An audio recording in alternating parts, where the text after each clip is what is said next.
नमस्कार दोस्तों, आप लोगों का मेरे चैनल पे स्वागत है। आशा करता हूँ कि आप सब लोग अच्छे होंगे। तो आज का जो टॉपिक है, मैं आप लोगों को अपने चैनल पे मैं आप लोगों का तहे दिल से स्वागत करता हूँ। तो आज हम लोग बेसिकली जो इमोशन है, जिसको हम हिंदी में भाव बोलते हैं, उसके बारे में आज हम समझने का प्रयास करेंगे। या जो हमारे इमोशनल, हम किसी चीज़ पे अगर हमको इमोशन आते हैं, कोई थॉट्स आता है, जब इसे इमोशन में हम खुशी होते हैं, दुखी होते हैं, नाराज होते हैं, एंगर में होते हैं, एंजाइटी में होते हैं, तो ये सब जो है इमोशन के ही प्रकार है। लेकिन जब इंसान अपनी भावनाओं को, अपने थॉट्स को, अपनी मेमोरी को और अपने एक्शन पे कंट्रोल करना जान जाता है, अपनी इंटेलिजेंट का यूज करते हुए, अपनी बुद्धि के जरिए जब हम अपनी भाव की बातों को, अपनी जो अंदर की हमारी थॉट्स हैं, हमारे जो इमोशन है, उन पे हमारा इंटेलिजेंट हो जाता है। अब जैसे मान लीजिए कि चुनाव का समय है, तो सरकार को मालूम है कि अगर इस समय हम बच्चों के लिए वैकेंसी देंगे या जो ज़्यादा से ज़्यादा रोजगार के वादे करेंगे, तो लोग क्या होंगे, ज़्यादा गवर्नमेंट कोट देंगे, सपोर्ट करेंगे। तो यहाँ जो सरकार है वो हमारे इमोशन को इंटेलिजेंटली समझ रही है। जैसे मोदी को मालूम है, अगर मैं अपनी तरफ से इमोशन का यूज करूँगा, बोलूँगा मेरे देश के प्यारे भाइयों, नागरिकों, तो लोगों को लगेगा कि हमारे ही बीच का आदमी है। हर जगह, हर राज्य में जाके उनकी लोकल लैंग्वेज बोल के लोगों को अट्रैक्ट करना। जैसे बिजनेस में होता है कि देश का बैंक, तो दो लोगों को लगता है कि यार ये बैंक देश के लिए काम कर रही है। ऐसे कोई प्रोडक्ट आया तो स्वदेशी अपनाओ, तो स्वदेश के नाम पे क्या है, तुम्हारे इमोशन का इंटेलिजेंट यूज करके स्वदेशी के नाम पे कि हम सब भारतीय हैं, हमारा प्रोडक्ट बिकेगा। तो इसी को हम इमोशनल इंटेलिजेंट बोलते हैं। जैसे कोई आदमी दुखी है, कोई परेशान है, तो उसके भावनाओं को समझना, उसके बिहेवियर, उसकी बॉडी लैंग्वेज, उसके जो एक्शन है, उन पे अपना काबू बनाना, जानना, उसके इंटेलिजेंस की गहराई तक उतरना, यही जो है इमोशनल इंटेलिजेंस है। जैसे मान लो फ्रेंड कह दे कि यार अभी वो रिप्लाई नहीं कर रहा, तो अब हमको उसके इमोशन को समझना है। हम इंटेलिजेंस समझ रहे हैं कि यार रिप्लाई नहीं कर रहा है, इसका मतलब वो या तो किसी काम में लगा होगा, या तो कोई कहीं पे होगा, या किसी और कारणवश से दुखी होगा जिसकी वजह से वो मुझे इग्नोर कर रहा है। तो हम उसी हिसाब से एक्शन लेते हैं, जहां हम अपने इमोशन का यूज कर अपने थॉट्स को चेंज करते हैं। कि अभी मान लेंगे थोड़ी देर के लिए, तो हम जब इमोशनली समझदार होते हैं, तो हम ज़्यादा काम, ज़्यादा पीस, ज़्यादा लवेबल, ज़्यादा काइंडनेस, ज़्यादा इंटीग्रिटी हमारे अंदर आती है। हम अपनी विचारों पे, अपने भावों पे हमारा ज़्यादा कंट्रोल होता है, ज़्यादा समझ पैदा होती है। जो हमारे अंदर शांति, दया, करुणा, कंपैशन, ये सारी चीज़ें, इम्पैथी दूसरों के लिए पैदा करती है। तो यही जो कॉन्सेप्ट है, इसी को साइकोलॉजी की भाषा में इमोशनल इंटेलिजेंट बोलते हैं। कि जब हम अपने ईक्यू का, इमोशनल क्वालिटी का यूज करते हैं, एक हमारी आईक्यू होती है जिसको हम इंटेलिजेंट क्वालिटी बोलते हैं, एक ईक्यू होता है जब हम अपने इमोशनल क्वालिटी का यूज करते हैं, अपनी भावनाओं को, अपने विचारों को, अपने मेमोरी को, अपने जो अपने अंदर उठने वाले जो हमारी भावनाएं हैं, जो हमारे अंदर उठने वाली हमारी डिजायर्स हैं, उनको हम समझते हैं, अपने इमोशन को कंट्रोल करना जानते हैं।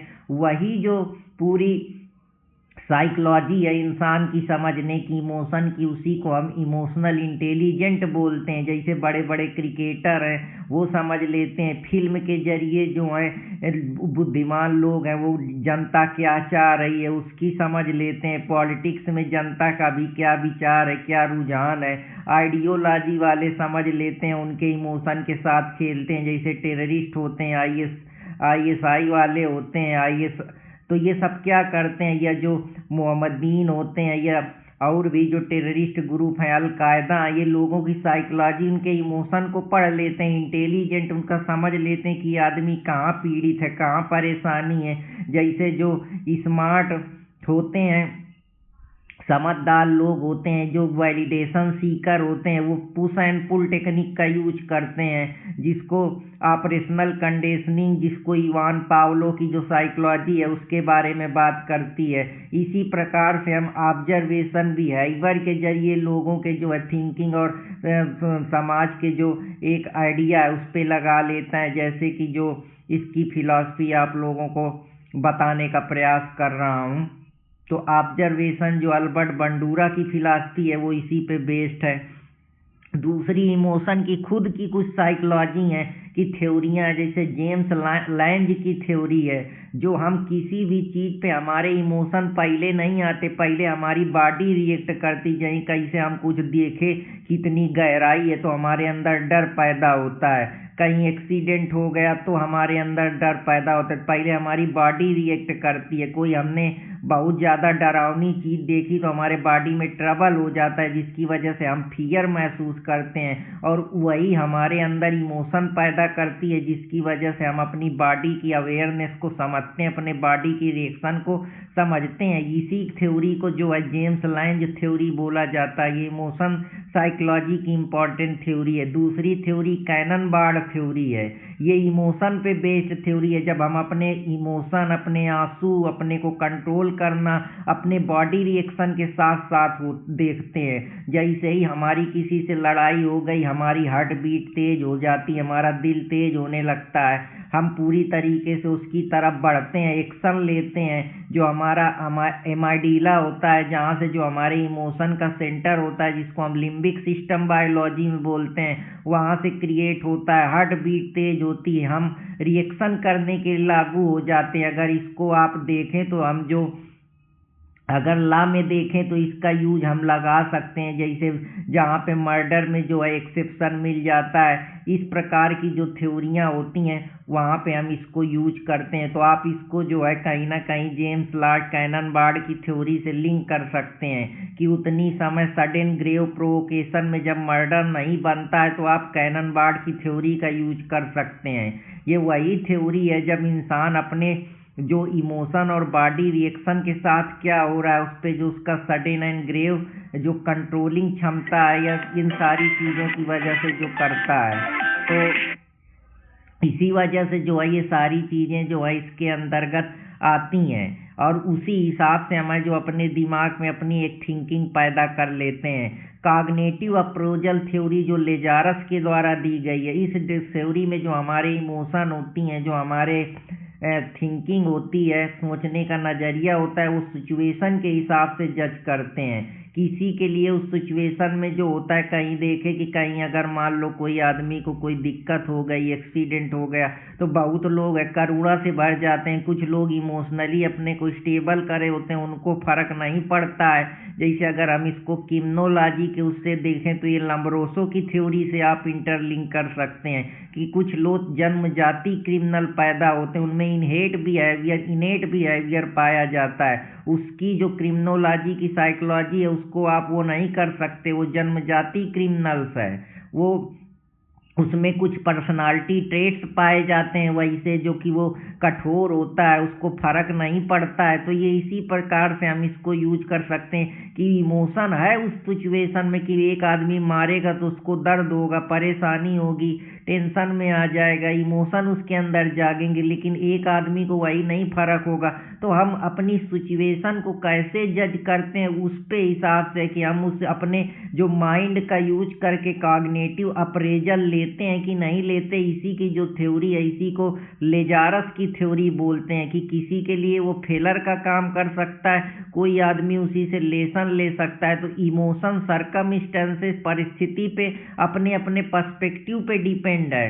जो ज़्यादा मजबूत आदमी होगा उसको मृत्यु में भी कोई फर्क नहीं पड़ेगा। कुछ लोग होंगे जो आसानी से टूट जाएंगे, कुछ लोग इमोशनली ज़्यादा मजबूत होंगे। तो यही जो थ्योरी है लेजारस की थ्योरी इसको बोलते हैं। तो इस प्रकार से आप इसको समझ सकते हैं, इसी को हम कॉग्निटिव अप्रोचल थ्योरी बोलते हैं। तो आशा करता हूँ कि आप लोगों को ये भी पसंद आई होगी।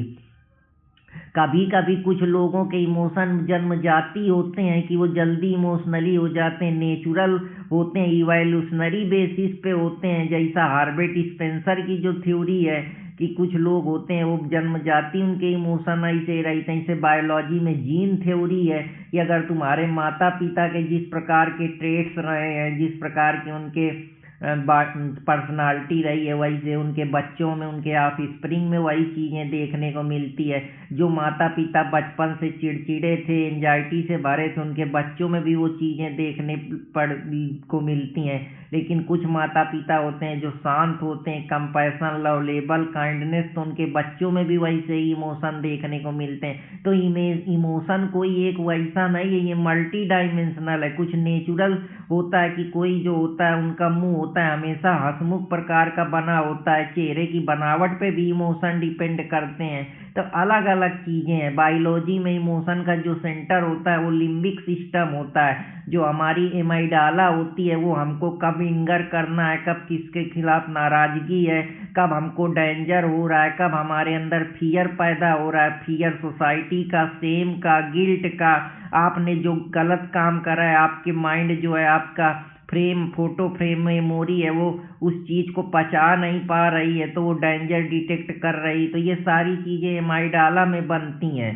फिर एक हमारी ब्रेन का प्रोफ्रंटल कॉर्टेक्स होता है जहाँ से हम कोई भी डिसीजन लेते हैं, अपने अंदर की भावनाएं, इच्छाओं पे कंट्रोल करते हैं, लॉजिक पे अपने इमोशन को रेगुलेट करते हैं। जो हम फिलॉसफी में स्टोइक पढ़ते हैं कि अपने कंट्रोल करो, अपने एक्शन पे कंट्रोल करो, तो वो भी चीज़ ये कहीं ना कहीं आप जोड़ सकते हैं। हिप्पोकैम्पस में जो हमने चीज़ें देखी हैं, लोगों से सीखा है, समाज से सीखा है, अपनी पर्सनालिटी से सीखा है, एक्सप्लोर करके सीखा है, वही हमारे मेमोरी में स्टोर होता है। जो हमारे कहीं ना कहीं जो है सब कॉन्शियस में चीज़ें पड़ी होती हैं, जिसको जो है सिगमंड फ्रॉइड की जो थ्योरी है साइको एनालिसिस, वो इसके बारे में बात करती है। मतलब साइको को तुम अपने माइंड को एनालिसिस करते हो, जो तुम्हारे थॉट्स हैं, विचार है, जो तुमने पढ़ा है, स्मृतियाँ हैं, वो सब मेमोरी में फीड होती हैं, वही तुम्हारे सब कॉन्शियस में पड़ी होती हैं, जिसको वो ईगो बोलता है। तो ईगो जो होता है वो आईडी और सुपर ईगो के बीच में हमेशा जो है चीज़ों को बैलेंस करता है, उससे भी इमोशन जनरेट होते हैं। तो इमोशन कभी भी खराब नहीं होते। इमोशन हमको, अगर हम गिरते हैं, कमज़ोर पड़ते हैं, तो हमको मजबूत करते हैं, कंट्रोल करते हैं, हमको फियर से बचाते हैं, हमारे एंगर को जो है कंट्रोल करने का प्रयास करते हैं। कभी कभी हम अपने जो इमोशन होते हैं उनको कंट्रोल कर लेते हैं। कभी कभी सैडनेस जो होती है, दुख होता है, हमारी जो समस्याएं होती हैं, हमारे अंदर की जो कैथार्सिस जिसको बोलते हैं, कि हम अगर दुखी होते हैं, इमोशन से भरे होते हैं, तो हम कुछ ड्रामा वाली मूवी देख लेते हैं, एक्शन वाली मूवी देख लेते हैं, या थोड़ी देर रो लेते हैं, तो हम हल्के हो जाते हैं। तो कैथार्सिस को भी मैं समझाऊंगा, तो बस हम धीरे धीरे चीज़ों को समझेंगे। जो इमोशन अनकंट्रोलेबल होते हैं उनको हम कैथार्सिस के जरिए रो के, बांट के, अपनी भावनाओं को दूसरों को बता के, थोड़ी देर अपने विचारों को समझ के ये कहाँ से हो रहा है, कैसे हो रहा है, तो हम जो ये स्ट्रेस मैनेजमेंट की जो हम मॉडर्न साइकोलॉजी में पढ़ते हैं, या जो हमारा टाइम मैनेजमेंट है, या पर्सनालिटी जो हमारा डिसऑर्डर हो जाता है, उसको हम किस प्रकार से बेहतर कर सकते हैं। तो थोड़ी देर शांत रहें, ब्रीथ लें, अपने थॉट को ऑब्जर्व करें, क्योंकि ये सब तो अपने थॉट्स, डिजायर से ही चल रहा है। आपकी थिंकिंग, इमोशन, जो आपके मेमोरी में चीज़ें भरी हैं, या जो आपका शैडो जंग है, जहाँ आप एंजाइटी, डिप्रेशन, सेम, डिजायर, ये सब चीज़ें जो गिल्टी में आप अपने सबकॉन्शियस माइंड में जो आप सप्रेस करके बैठे हैं, दबाए हुए हैं, जो आपकी एनर्जी है वो आपको परेशान करती है। तो उन चीज़ों को समझें, ऑब्जर्व करें, एक प्रकार से विटनेस की तरीके देखें, न चूज करें, न कुछ करें, न रिएक्ट करें, सिर्फ रिस्पॉन्स करें। तो अगर आप रिस्पॉन्ड करेंगे, रिएक्ट नहीं करेंगे, तो ही आप अपने इमोशनल का बेहतर तरीके से यूज कर पाएंगे, जिससे आप सेल्फ अवेयरनेस आपके अंदर आएगी, आप अपनी फीलिंग को समझ पाएंगे, अपने को मैनेजमेंट कर पाएंगे, बेहतर कंट्रोल होगा, स्ट्रेस मैनेजमेंट बेहतर होगा। आप समाज को, लोगों को भी, अपने बिहेवियर को, लोगों की थिंकिंग, पर्सनालिटी, आइडियोलॉजी और जो सोसाइटी के रूल्स हैं, कस्टम्स हैं, रिचुअल्स हैं, उन पे आपकी प्रैक्टिकल जो थिंकिंग है पैदा होगी। दूसरों के प्रति कंपैशन, हानेस्टी, इंटीग्रिटी आएगी। वही एप्लीकेशन आप जिंदगी में ज़्यादा बैलेंस, मैच्योर और एक बेहतर बैलेंस पर्सनालिटी बनेंगे। रिलेशनशिप बेहतर रहेगा। कैरियर में कोई भी उतार चढ़ाव को आपको मैनेज करने की क्षमता आएगी। लीडरशिप क्वालिटी आपके अंदर बेहतर होगी। लोगों से आपके रिलेशन बेहतर रहेंगे। सोशल जो समाज में डिसऑर्डर है वो भी आप बेहतर तरीके से समझ पाएंगे। कॉन्फ्लिक्ट को, अपनी पर्सनल कॉन्फ्लिक्ट को, इंडिविजुअल कॉन्फ्लिक्ट को, एजुकेशनल कॉन्फ्लिक्ट को, पर्सनालिटी कॉन्फ्लिक्ट को बेहतर तरीके से समझ पाएंगे। अपनी इमोशनल क्वालिटी पे आपका ज़बरदस्त जो है बैलेंस रहेगा, रिस्पॉन्ड रिएक्शन रहेगा, जिससे आप बेहतर तरीके से जो है अपनी बॉडी की सच्चाई, अपने थिंकिंग, पर्सनालिटी, फीलिंग जो आपको ट्रिगर करता है, या जो ये सारी चीज़ें किस प्रकार से कहाँ रिस्पॉन्स देना है, कहाँ शांत रहना है, ये सब चीज़ें आपके अंदर आएंगी। तो जब तुम अपनी जो भावनाएं, बुद्धा कहते हैं कि भावनाएं आती जाती हैं, अगर तुम उनको सारथी बन के विटनेस की तरीके देखोगे तो तुम अपने को जान पाओगे, अपने इमोशनल इंटेलिजेंट, अपने इमोशनल क्वालिटी को समझ पाओगे। जैसे बड़े बड़े जादूगर होते हैं, वो हमारे इमोशन को समझते हैं, हमारी इमोशनल इंटेलिजेंट का यूज करके हुए जादू दिखाते हैं, माइंड रीडिंग का यूज करते हैं। तो आप इसको हर एंगल से लगा सकते हैं। सोसाइटी में आप इमोशन का इंटेलिजेंस, जो सोसाइटी की अभी क्या डिमांड है, सोसाइटी क्या चाह रही है, लोगों की क्या थिंकिंग है, लोगों की कौन कौन सी समस्या है, कौन लोग हैं जो मेंटल डिसऑर्डर से जूझ रहे हैं, सेम गिल्टी से जूझ रहे हैं, पर्सनालिटी डिसऑर्डर से जूझ रहे हैं, किसको कैसे कंट्रोल करना है, क्या तरीका है, लोगों की साइकोलॉजी कैसे पढ़नी है, लोगों की बिहेवियरल साइकोलॉजी कैसे पढ़नी है, बिजनेस साइकोलॉजी कैसे पढ़नी है, इमोशनल साइकोलॉजी कैसे पढ़नी है, रिलेशनशिप साइकोलॉजी कैसे पढ़नी है, कैरियर साइकोलॉजी कैसे पढ़नी है, काउंसलिंग साइकोलॉजी कैसे पढ़नी है। तो ये इमोशन जो है आपको समझदार बनाता है, मजबूत बनाता है। बुद्ध कहते हैं भावनाएं बादलों की तरह हैं, आती जाती हैं, पर तुम आसमान हो, क्योंकि तुम ही इनको ऑब्जर्व कर रहे हो। अपने इमोशनल क्वालिटी को जब तुम भावनाओं में, हमको देखना है, समझना है, साक्षी भाव से ऑब्जर्व करना है, पर उसमें डूब नहीं जाना है कि जब मैं था तब हरि नहीं, अब हरि है मैं नहीं, सब अंधियारा मिट गया, दीपक देखा माई। जैसा जो है कबीर कहते हैं कि जब मैं था तभी तक अंधेरा था, क्योंकि जो तुम्हारा ईगो था तुमको अपने बाहर जाने ही नहीं दे रहा था। अब तुम अपने इमोशन पे कंट्रोल करे हो, इमोशन को समझ रहे हो, इमोशन पे रिस्पॉन्ड नहीं कर रहे हो, सिर्फ ऑब्जर्व कर रहे हो। तो अब जो तुम्हारे अंदर शैडो जंग, काल जंग वाला भरा है कि डिजायर है, कल्पनाएं हैं, एंजाइटी है, ब्लेम है, सेम है, अब तुम उससे बाहर निकल रहे हो, क्रिएटिविटी आ रही, तुम्हारा अहंकार खत्म हो रहा है। अब तुम अपने को सेल्फ तरीके से मैनेजमेंट कर रहे हो। जो अभी तुम्हारा ईगो भरा था वो सुपर ईगो में पहुंच चुका है। जैसा जो है सिग्मंड फ्रॉइड की साइको एनालिसिस थ्योरी बोलती है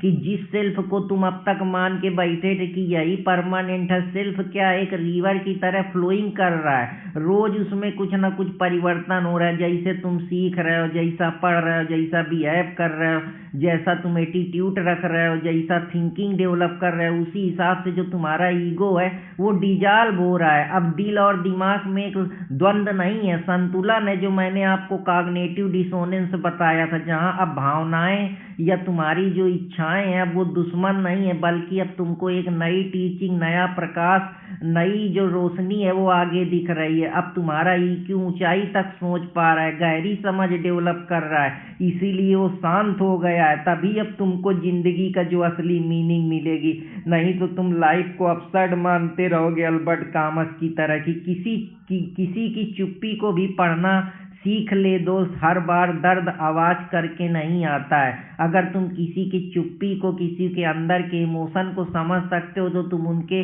बिना बताए हुए भी उनके दर्द को समझ सकते हो। यही तुम्हारी करुणा है, यही तुम्हारी एम्पैथी, यही दूसरों के लिए तुम्हारी भावनाएं हैं जो तुम महसूस कर रहे हो। तो फिर मिलूंगा कोई नए टॉपिक के साथ, तब तक हंसते रहें, मुस्कुराते रहें और अपने दोस्त अर्पित कुमार इलाहाबादिया के साथ जुड़े रहें। तो इसी उमंग और उत्साह के साथ फिर आप लोगों से मुलाकात होगी। तब तक जो चैनल पे नए हैं तो चैनल देसी स्मार्ट एकेडमी को लाइक, सब्सक्राइब करना ना भूलें। जय हिंद दोस्तों, जय भारत।